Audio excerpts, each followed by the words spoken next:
Last week, you found out that Claudio Castro's government over in Rio de Janeiro had delivered a report about the Comando Vermelho to the United States consulate in the state capital. This move by the governor of Rio caught the attention of the Workers' Party, which is now taking the matter to the Supreme Federal Court. Donald Trump's administration sent an official letter to Rio de Janeiro's Secretary of Public Security, Victor Santos, offering direct support against the state's dominant narco-terrorism. The message, which came from Washington, made it clear that the United States is willing to take action against organized crime throughout the Americas, recognizing the efforts of Rio de Janeiro's police forces and expressing solidarity with the officers who have fallen in the line of duty. This stance defies expectations that the Trump and Brazilian president meeting would have solidified a political alignment. And it shows that Trump is focused on practical results, not on diplomatic conveniences, going completely against the Brazilian president who denied sending armored vehicles to support the police in Rio. Let's see if we can carry out this investigation, because the judge's decision was an arrest warrant. There was no order to kill, and yet there was a killing. I think it's important for us to check under what conditions it happened. With this offer of support from Trump, the world's greatest military power may be about to directly engage in confronting the criminal factions that haunt the lives of the Brazilian people. In this video, we will analyze which American equipment and supplies could be used by Rio de Janeiro's police forces in the fight against organized crime. Welcome to Life in the Barracks.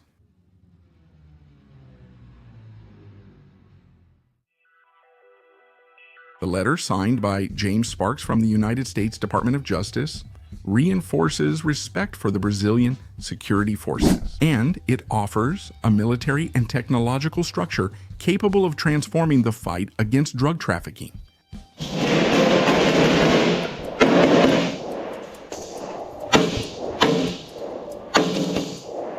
The document not only congratulates the police operation, but also paves the way for international cooperation that could change the course of public security in Rio de Janeiro. The United States' direct action in Brazil shows that drug trafficking is now seen as a continental, not just local threat. With the Brazilian president's refusal to support Rio de Janeiro by sending the armed forces, the offer from the United States emerges as a historic opportunity.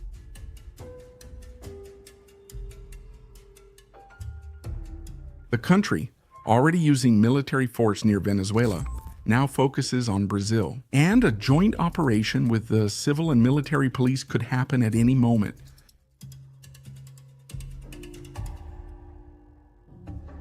The logistical, military, and technological support offered by Trump represents a strategic leap for the security forces who are facing increasingly armed and organized factions.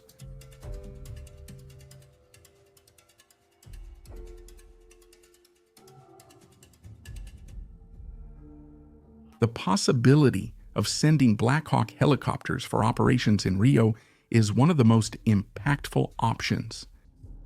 These aircraft, used in high-risk missions, would allow for rapid insertions into areas controlled by criminals, evacuation of the wounded, real-time air support, and safe transport of troops. With reinforced armor and onboard technology, the Black Hawk would give police forces an unprecedented tactical advantage in urban combat, raising the standard of operations to an international level.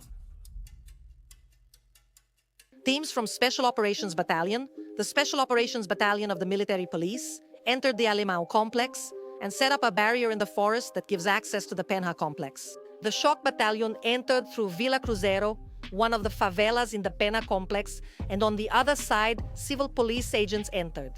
Wow, this is hell, this is hell.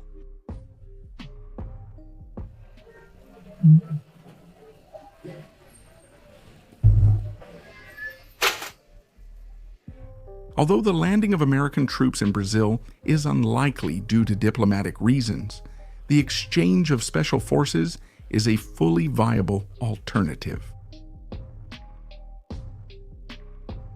Units like Special Operations Battalion and CORE could participate in joint training with the Navy SEALs, Rangers, Delta Force, and Marine Raiders, absorbing advanced techniques of urban combat, tactical intelligence, and high-risk operations. This exchange would boost the preparedness and efficiency of Brazilian forces. Just this one time until the end of the course, understood? Yes, sir. Atenção, Falcon. Serious. The Brazilian president's position during Operation Containment angered security agents. Instead of acknowledging the police force's efforts, he expressed concern for the neutralized criminals and suggested that the federal police take over the investigations, setting aside that legal responsibility lies with the state civil police. Not offering condolences for the fallen police officers highlights the federal government's disconnect from street realities. While the Brazilian government remains inert, Trump's support represents an international endorsement. For the fight against factions like Comando Vermelho and Primeiro Comando da Capital, the solidarity expressed in the letter sent to Rio de Janeiro shows that the United States recognizes drug trafficking as a real threat and is willing to take action. This stance could be the missing push needed to transform public security in Brazil. Armed groups with rifles, drones, and encrypted radios require an equally strong response. The police forces in Rio have shown courage and competence, but they face structural limitations and a lack of political support. With American support, these barriers can be overcome, allowing for coordinated and high-impact actions in areas dominated by crime.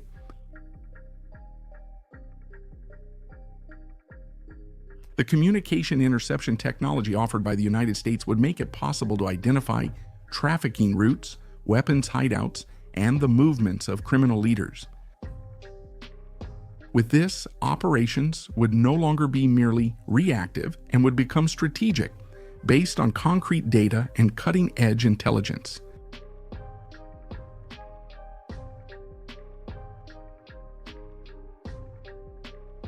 The result would be a significant reduction in the influence of the factions. The use of drones with thermal cameras in nighttime operations would give the police forces a decisive advantage. This equipment allows for the visualization of movements in wooded areas, alleys, and abandoned buildings where criminals usually hide. With this technology, the crackdown on drug trafficking would become more precise and less risky for the agents.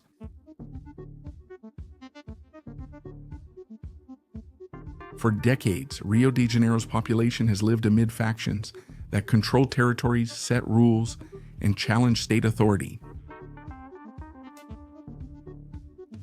Support from the United States could be the necessary boost to turn things around, providing the police with the resources they lack to fight crime efficiently. This moment calls for courage, determination, and teamwork.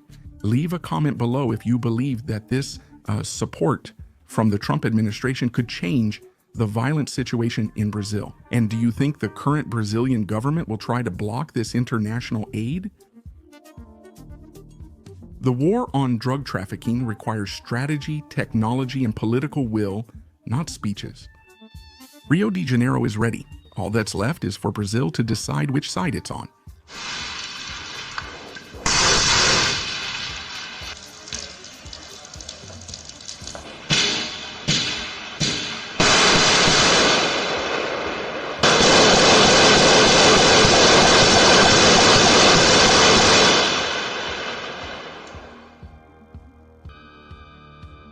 At Vida at the Barracks, you stay updated on all military news.